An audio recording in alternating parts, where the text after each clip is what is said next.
Okay okay മതി മതി മതി. ഷോൾഡറിന്റെ ഭാഗത്തായിട്ട് വെട്ടുന്നത് ഇതാക്കട്ടെ. അപ്പോൾ അവർക്ക് അല്ലെങ്കിൽ ഷുഗർ താഴ്ന്ന ആളാണെങ്കിൽ കണ്ണു തുറക്കും, കുറച്ച് വെള്ളം വേണം പറയും.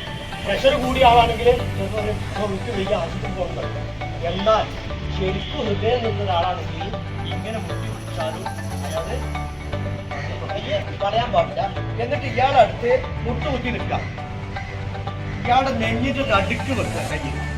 എന്നിട്ട് 1 2 3 4 5 6 7 8 9 10 11 12 13 14 15 16 18 19 20 21 22 23 25 26 27 28 29 30 30 വരെ ശക്തിയായി ഇവിടെ വളയാതെ അമർത്തുക. എണ്ണം നല്ലോ 30 വരെ എണ്ണണം. എന്തിനാ 30 കഴിയുമ്പോഴേക്കും നമുക്ക് ക്ഷീണിക്കും. 1 2 മലയാളത്തിൽ എന്തേലും മതി.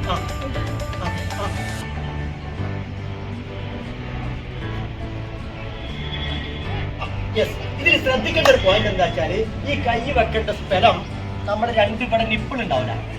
നിപ്പിളിന്റെ ഇവിടെ ഒരു വര വരയ്ക്കാം. എന്നിട്ട് ഇവിടെ സെന്ററിൽ വെച്ചാൽ ഒന്ന് വെച്ചാൽ ആദ്യം വരയ്ക്കും. ഇത് സെന്ററിൽ. എന്നിട്ട് ഈ കൈയിന്റെ ഈ ഭാഗം കറക്റ്റ് ആയിട്ട് അവിടെ വെക്കണം. യെസ് വെച്ചോ കൊടുക്കും. അതിന്റെ ശക്തി ഇതിന് കൂടെ എണ്ണണം. എന്തിനാ എണ്ണണേ? 30 കഴിഞ്ഞാൽ അടുത്ത ആള് ജോയിൻ ചെയ്യണം. ഇതിൽ എണ്ണുന്നില്ല. എണ്ണയാ ഓക്കെ.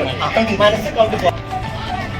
അവിടെ വെച്ചിട്ട് അതിന് ഇങ്ങനെ കൈ ഇടയ്ക്കിടയ്ക്ക് എടുക്കരുത്. അവിടെ തന്നെ വെച്ചിട്ട് ചെയ്താൽ മതി. ഇവിടെയാണ് ഇളകേണ്ടത്, ഷോൾഡറാണ് ഇളകേണ്ടത്. ചെയ്തോളൂ.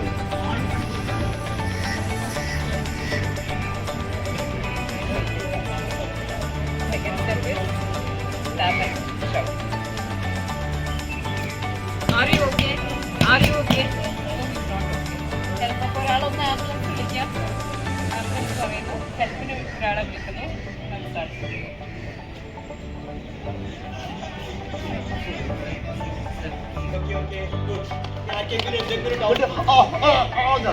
ആദ്യം ചെയ്യേണ്ട സ്റ്റെപ്പ് എന്താ അറിയോ? കൈമാറ്റാൻ പറയാ. ഇങ്ങനെ കണ്ണൊക്കെ ഇതാക്കിയിട്ട് ഭയങ്കര ഒരു ഡ്രാമാറ്റിക് ആയിട്ട് നിൽക്കുകയാണെങ്കിൽ അപ്പൊ പറയാം ഒറ്റ മിനിറ്റ് ശരിയാക്കി തരാൻ പറയാം. എന്താ ചെയ്യേണ്ടത് അറിയോ? ഇയാളെ ആകെ നീ പഠിക്കേണ്ട ഒരു പോയിന്റ് ഉണ്ട്. സാധാരണ എല്ലാവരും പഠിപ്പിക്കുന്നില്ല. ഇയാളുടെ ബാക്കിൽ നിൽക്കൽ എങ്ങനെയാണ് മാത്രം. ഇയാളുടെ ബാക്കിൽ നമ്മൾ നിന്നിട്ട് ഈ കാല് നമ്മൾ ഫ്രണ്ടിൽ വെക്കണം.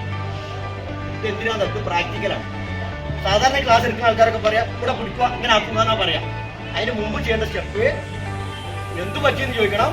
രണ്ടാമത് ഇങ്ങനെ നിൽക്കണം. ഇല്ലെങ്കിൽ ഇയാൾ ജീവനുള്ള ഒരു മനുഷ്യനാണ്. ഇയാളെന്താവും? ഇയാൾ പഠിയും. അപ്പൊ നമ്മളും ഇയാളും കൂടി ബാക്കിൽ നിന്ന് ചെയ്താൽ നമ്മളും ഇയാളും കൂടി വീണ് പോകും. അതിന് പകരം ഇത് വെക്കുക. എന്നിട്ട് മുദ്രാവാക്യം വിളിക്കുന്നത് പോലെ കൈ പിടിക്കാം. എല്ലാവർക്കും കൈ ഇങ്ങനെ പിടിക്കാം. മുദ്രാവാക്യം വിളിക്കുന്നത് പോലെ പിടിക്കാം. നീ പിടിക്കാൻ അതിനെ ബലത്തിന് കളിക്കുകയാണ്. നമ്മുടെ സൈസിന് പറ്റിയതാണ് പറഞ്ഞത്. ഇതൊന്നേ ഇങ്ങനെ പിടിക്കാം. എന്നിട്ട് ഇതിന്റെ പൊക്കിളുമ്പോ വെക്കുക. പൊക്കിട്ട് വെക്കുക. ഈ കൈ കൊണ്ട് സപ്പോർട്ട് ചെയ്യാം. എന്നിട്ട് തെഞ്ഞുകൊണ്ട് കുറച്ച് ഫ്രണ്ടിൽ കത്താം. എന്നിട്ട് 1 2 3 4 5 എന്ന് പറഞ്ഞിട്ട് അതുപോയിട്ട് ഈ സാധനം തീർച്ചയായും ഇതൊരു മാജിക്കാണ്. വളരെ ഈസിയാണ്. നേരെ പിടിക്കുക, ഇവിടെ വെക്കുക, കൈ വെക്കുക, ഫ്രണ്ട് കയറ്റുക. 1 2 3 4 5 എന്ന് പറയുമ്പോൾ സാധനം സ്റ്റെപ്പ് എന്താ? നമ്മുടെ കാല് ഫ്രണ്ടിലേക്ക് വെച്ചിട്ട് ഇയാൾ ലോക്ക് ചെയ്യാം.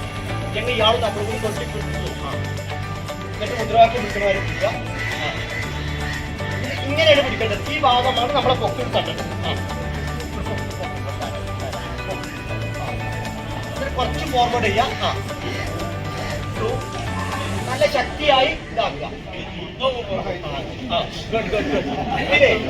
വെക്കി എന്താ പറ്റുക പറഞ്ഞിട്ട് ഈ സാധനം തെറിച്ചു പോലെ അതേപോലെ നമ്മളെ ലങ്സിൽ നിറച്ചുണ്ട് എയർ ഉണ്ട്. അപ്പൊ നമ്മളിത് നിൽക്കുമ്പോ എന്താക്കും പറഞ്ഞിട്ട് ഈ സാധനം തെറിച്ചങ്ങോട്ട് പോകും. അതിനാണ് സംഭവിക്കുന്നത്. വളരെ ഈസിയാണ്.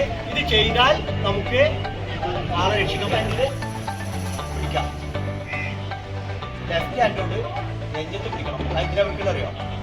അതിനാ കുട്ടി കുറഞ്ഞ് താഴത്ത് വിടാറ്. പിന്നെ ന്യൂറോ സർജന്റെ കണ്ടിൽ ഓപ്പറേഷൻ ചെയ്ത് തല കുട്ടി ഇത് പിടിക്കുക. എന്നിട്ട് നേരെ ഈ കുട്ടിനെ കമഴ്ത്തിയിട്ട് നമ്മൾ ഇരിക്കുകയാണ്. കമഴ്ത്തിയിട്ട് നമ്മുടെ കാൽമൊക്കെ എടുക്കാം. കയ്യിന്റെ ഈ ഭാഗം കൊണ്ട് 1 2 3 4 5 5 വട്ടം ശക്തിയായി 1 2 3 4 5 അടിക്കുക. എന്നിട്ട് നേരെ പിടിച്ചിട്ട് വിരലുകൊണ്ട് നെഞ്ചത്ത് 2 വിരലുകൊണ്ട് 1 2 3 4 5 ഒന്നുകൂടി പിടിക്കുക 1 2 3 4 5 നേരെ പിടിക്കുക 1 2 3 4 5 അതിൻ്റെ അടി കുട്ടി കഴിയും തൊണ്ടയിൽ സാധനം. ഓക്കെ.